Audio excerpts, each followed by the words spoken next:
Hello my dear students, how are you all? I welcome you all back to your political science class. We were doing chapter number 1 of your book 2 which was challenges of nation building. इस chapter के 2 parts हम already cover कर चुके हैं. In case you have missed those parts, then do check those parts out right now, and today we are going to start with part 3 of this chapter. And our first topic for today is the integration of princely states. So, जब India को independence मिली तो मैंने आपको बताया था कि rehabilitation का process start हो गया था. उसके बाद पार्टीशन हुआ, इंडिया और पाकिस्तान बन गए थे.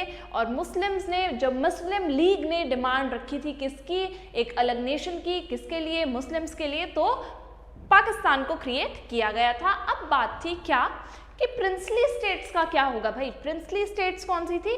ऐसी जितनी भी स्टेट्स थी जो कि किंग्स के अंडर, मोनार्क्स के अंडर या फिर किसी रूलर के अंडर आती थी, अब उनका क्या किया जाएगा, ये क्वेश्चन अराइज हुआ. तो अब वो इंडिया में कैसे इंटीग्रेट हो, इसका प्रोसेस स्टार्ट हो गया था. तो अब बात करेंगे क्या, that when British India was divided into what were called the British Indian province and the princely states. यानी कि जब जब ब्रिटिशर्स इंडिया को रूल करते थे उस टाइम पे कुछ प्रिंसली स्टेट्स भी थी. प्रिंसली स्टेट्स यानी कि जिन पे किंग्स रूल करते थे, ठीक है. Several large and small states ruled by princess, यानी कि बहुत सारी ऐसी बड़ी और छोटी स्टेट्स थी जिनको प्रिंस रूल करते थे, ठीक है, यानी कि राजा रूल करते थे, किंग्स रूल करते थे. Were called the princely states, जिनको प्रिंसली स्टेट्स कहा जाता था.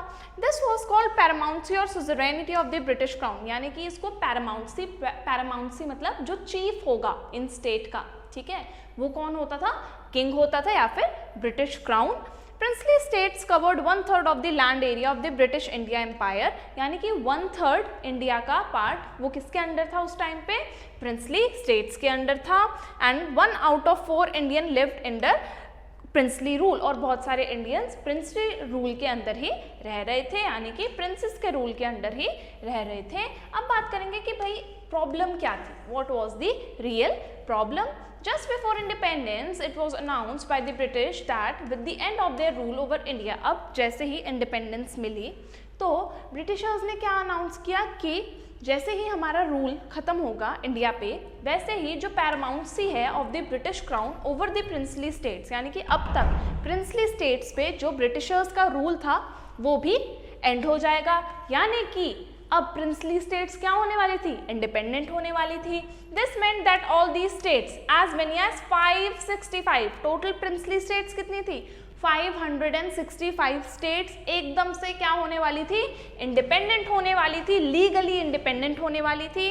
The British government took the view that all these states were free to join either India or Pakistan. British government ने ये भी कह दिया था कि अब ये प्रिंसली स्टेट्स के ऊपर है कि वो इंडिया का पार्ट बनना चाहती है या फिर पाकिस्तान का पार्ट बनना चाहती हैं, जैसे भी उनकी विश हो. The problem started very soon, अब रियल प्रॉब्लम अराइज हुई क्या. First of all, the ruler of Travancore announced that the state had decided on independence. जो ट्रेवेंकोर के रूलर थे उन्होंने कहा कि हमें ना इंडिया के साथ जाना है ना ही पाकिस्तान के साथ जाना है, हमें इंडिपेंडेंट ऑटोनॉमी चाहिए. This response of the rulers of the princely states meant that after independence there was very real possibility that India would get further divided. अगर ऐसे ही रहा, अगर प्रिंसली स्टेट्स सभी ऑटोनॉमी मांगने लगी तो इसका मतलब तो इंडिया और ज़्यादा फर्दर डिवाइड होता चला जाएगा और बहुत सारी स्मॉल कंट्रीज बनती चली जाएंगी, जिसकी वजह से अगेन यूनिटी बहुत ज़्यादा अफेक्ट हो जाएगी इंडिया की. तो ऐसे में गवर्नमेंट ने कौन सी अप्रोच अडॉप्ट करी उसके बारे में हम पढ़ेंगे. What was the governments approach जब सभी प्रिंसली स्टेट्स अपनी अलग ऑटोनॉमी मांगने लगी, तो ऐसे में गवर्नमेंट ने कौन सा मेथड अडॉप्ट किया. The governments approach was guided by 3 consideration, यानी कि 3 बातें ध्यान में रखी गवर्नमेंट ने. कौन सी? सबसे पहली थी that the people of most of the princely states clearly wanted to become part of Indian union, यानी कि वो ये जानना चाहते थे कि जो लोग प्रिंसली स्टेट्स के अंदर आते हैं क्या वो सच में इंडिया का पार्ट बनना चाहते हैं या नहीं. Secondly, the government was prepared to be flexible in giving autonomy to some regions, यानी कि गवर्नमेंट इस चीज़ के लिए प्रिपेयर्ड भी थी कि अगर बाय चांस किसी प्रिंसली स्टेट ने ऑटोनॉमी मांगी कि उनको अलग रहना है, इंडिया का पार्ट नहीं बनना है, तो उस चीज़ के लिए भी वो प्रिपेयर्ड थे। The idea was to accommodate plurality and adopt a flexible approach. Government चाहती थी कि वो एक फ्लेक्सिबल अप्रोच रखे in dealing with the demands of the region. किससे डील करने में? जो भी अलग अलग रीजन, अलग अलग प्रिंसली स्टेट्स डिमांड कर रही थी। Thirdly, in the backdrop of partition which brought into focus the contest over demarcation of territory, the integration and consolidation of the territorial boundaries of the nation had assumed supreme importance. ऐसे में क्या जरूरी था? यानी कि borders को divide करना, क्योंकि अब तक बॉर्डर्स क्लियरली डिवाइड नहीं किए गए थे। The rulers of most of the states signed a document called the Instrument of Accession. अब बहुत सारे जो प्रिंसली स्टेट के रूलर्स थे उन्होंने एक डॉक्यूमेंट पे साइन किया। वो उस डॉक्यूमेंट का नाम था इंस्ट्रूमेंट ऑफ एक्सेशन। उसमें क्या था? Which meant that their state agreed to become a part of union of India, जिसमें वो ऑन पेपर्स ये बात साइन कर रहे थे कि हाँ, हम विलिंगली इंडिया का पार्ट बनना चाहते हैं। अब बात करेंगे हैदराबाद की कि हैदराबाद में क्या प्रॉब्लम अराइज हुई। Hyderabad the largest of princely states, यानी कि जितनी भी प्रिंसली स्टेट्स थी उनमें से one of the largest Hyderabad भी थी, जिसपे किंग रूल करता था। वो surrounded entirely by Indian territory. The Nizam wanted an independent status for Hyderabad, यानी कि जो हैदराबाद का किंग, जिसको निज़ाम कहा जाता था, वो चाहता था कि हैदराबाद इंडिया में इंटीग्रेट ना हो और हैदराबाद को एक इंडिपेंडेंट स्टेटस दिया जाए। In the mean time a movement of people of Hyderabad state against the Nizam's rule gathered force. लेकिन जो हैदराबाद के कॉमन पीपल थे वो चाहते थे कि हम इंडिया का पार्ट बने, इसीलिए उन्होंने निज़ाम के रूल के अगेंस्ट एक मूवमेंट स्टार्ट कर दिया। The communist and the Hyderabad Congress were in the forefront of the movement. ये जो मूवमेंट स्टार्ट हुआ इसमें कांग्रेस और उसके अलावा जो कम्युनिस्ट थे उन्होंने सबसे ज़्यादा इसमें पार्ट लिया। The Nizams responded unleashing a paramilitary force known as the Razakars on the people. ऐसे में अब निज़ाम चुप तो नहीं बैठता, क्योंकि जब कॉमन पीपल उसके रूल के अगेंस्ट जा रहे थे तो निज़ाम ने क्या किया? रज़ाकार्स को अटैक करने के लिए उन पे कहा। रज़ाकार्स कौन थे? एक मिलिट्री फोर्स थे जिनको रज़ाकार्स कहा जाता था। The central government had to order the army to tackle the situation. ऐसे में सेंट्रल गवर्नमेंट को इंटरवीन करना पड़ा सिचुएशन को होल्ड करने के लिए, टैकल करने के लिए। In September 1948, Indian Army moved into control of Nizam's force, यानी कि ऐसे में क्या हुआ? इंडियन आर्मी लड़ी किसके साथ? निज़ाम की फोर्स के साथ। After a few days of intermittent fight, the Nizam surrendered, यानी कि बहुत ज़्यादा फाइट हुई इंडियन आर्मी के बीच में और निज़ाम की फोर्स के बीच में, और फाइनली निज़ाम की जो फोर्स थी उन्होंने सरेंडर कर दिया, निज़ाम ने भी सरेंडर कर दिया। और इससे क्या हुआ? हैदराबाद का एक्सेशन हुआ, यानी कि हैदराबाद मर्ज हो गया किसमें? इंडिया के साथ में। अब बात करेंगे नेक्स्ट मणिपुर की कि मणिपुर कैसे इंटीग्रेट हुआ इंडिया के साथ। A few days before independence the Maharaja of Manipur बौद्ध चंद्र सिंह, अब जो मणिपुर के महाराजा थे, किंग थे, वो कौन थे? बौद्ध चंद्र सिंह थे।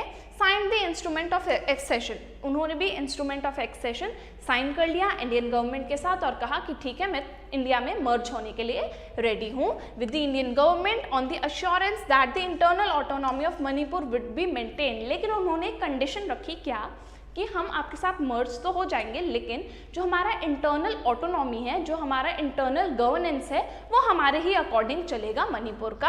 Under the pressure of public opinion the Maharaja held elections in Manipur in June 1948। लेकिन महाराजा के इस डिसीजन से जो मणिपुर के लोग थे वो खुश नहीं थे। उन्होंने कहा कि आप एक इलेक्शन होल्ड करो और इलेक्शंस के थ्रू अब हम फैसला करेंगे। तो 1948 में इलेक्शंस हुए जून में and the state become a constitutional monarchy. और मणिपुर किस में कन्वर्ट हो गया?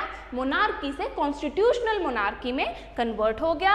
Thus Manipur was the first in India to hold elections based on universal adult franchise. Very very important 1 markers में आ सकता है कि कौन सी ऐसी पहली स्टेट थी जहाँ पे यूनिवर्सल एडल्ट फ्रेंचाइज के अकॉर्डिंग इलेक्शंस हुए थे। तो हम आंसर लिखेंगे मणिपुर।